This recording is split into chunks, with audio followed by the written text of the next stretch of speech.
If I were being incredibly honest, then I'd tell you that I've been having a bit of a hard time as of lately. Since we crossed over the desert and towards the coastline of Southern California, things have been a little difficult to navigate, to say the least. California. Malibu, baby. Traffic, baby. Malibu. Van life, while it's extremely popular and easy for many people around here, we haven't quite gotten the hang of it just yet.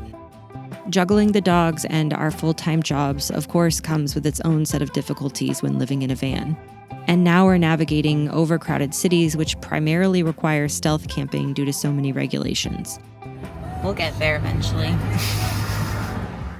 Because of this, we've had to bounce around quite a bit, every night sleeping somewhere new, which isn't our favorite thing. Eventually, it started taking a toll on my mental health. I've been craving a sense of consistency, one place to just be for a little while.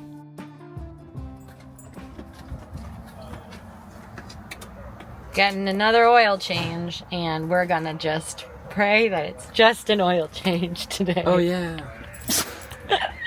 Because if you don't know, we've had some issues in the past, so we're hoping that this is just an oil change. So, crossing fingers, send us good vibes. This is what we're gonna do. We're gonna focus.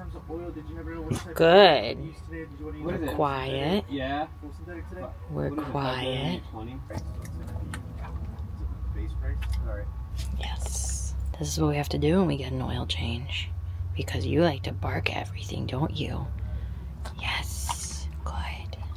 Good news. Everything went smooth. We do have, and I'm curious if anybody has any insight on this, but our, what is it, the check gas cap thing, the light came on and it's been saying it for a while. We changed the gas cap, but it's still saying it, and we had them reset it and everything, still saying it. So if you know what that's about, we're told it's not like a huge deal to worry about, so we're gonna like not stress about it for a little bit. But again, if anybody has any insight, so that would be helpful.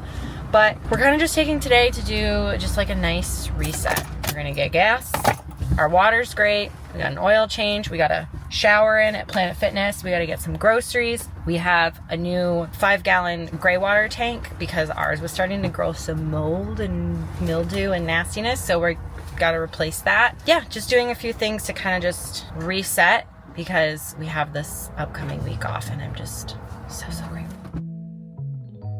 To give ourselves a little reprieve from juggling so many things at once, Jason and I decided to take a week off from work to do a road trip we've been wanting to do for quite some time. We headed up Highway 1, also known as the Pacific Coast Highway, or the PCH for locals. It's a 656-mile scenic route that hugs the California coastline. That's the ocean. And these are all just vineyards. Rolling green hills. Where are we? I have no idea. This is insane.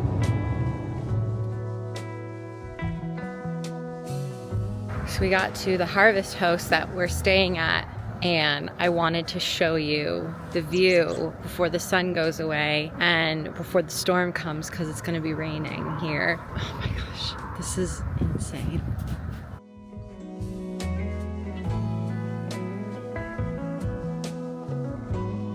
So to kind of catch you up, we are in San Luis Obispo. So we left San Diego. We decided that we're gonna start heading north. We stopped in Los Angeles to see my brother-in-law and his partner, and just to say adios before we headed on our way. And so we've been following Highway 1. The views have been absolutely insane. Unfortunately, we're gonna get caught in some weather. Some big storm, I guess, is coming through, but that's okay. The rain means that it's gonna force us to have to slow down a little bit. The weather's gonna get a little bit colder. We're gonna have to cozy in, and it's gonna be fine. It's gonna be great. I can already feel a couple drizzles happening. I can see it on the screen. I know I said in my last video that I love being near the ocean, but there is something about the mountains that make you feel so small. And I think that's why I've been so drawn to the West Coast, because you really truly get the best of both worlds. But then again, that's why it's so expensive. I feel like my entire life has been centered around the hunt for joy. Over the course of 35 years, I've had my share of mental health struggles. I felt the deep, gut-wrenching hurt of trauma and carried the insurmountable weight of grief. With so much pain that life has brought me, all I've ever wanted to do is figure out a way to experience the most amount of joy as one possibly can in this blip of time we have on this planet. Once I find the perfect place to live, once I nail down this whole van life thing, once I publish that second book, once I figure out how to make writing my full-time job, once the dogs are fully trained, once I fill in the blank with whatever thing I'm seeking out next, then I'll be happy. Then I'll have it all figured out. Then I'll find joy for the rest of my life. But then I heard a song which sang the exact words I needed to hear. I believe algorithms have taken away my ability to experience music the way I used to. Music streaming services curate playlists for us so we no longer need to know an artist's name or listen to an album all the way through. So lately, I've been trying to be really intentional with my music choices, to learn the names of songs and listen with intent to every word on the album, reading the lyrics to truly grasp the story the artist is telling. One of my favorite albums right now is called Find Joy by an artist named That Woman. It feels as though the universe has placed the soundtrack to my life directly onto my lap at the exact right moment. Anthems my soul needed. She has this song called Joy, and in the lyrics she says, "Keep moving, staying distracted, no need to practice, don't need it badly. Where are you gonna find joy?" If we are constantly seeking out joy, if we are constantly on the hunt for the perfect recipe for happiness, how will we ever experience joy in the here and now? A French novelist and philosopher by the name of Albert Camus said, "You will never be happy if you continue to search for what happiness consists of. You will never live if you are looking for the meaning of life."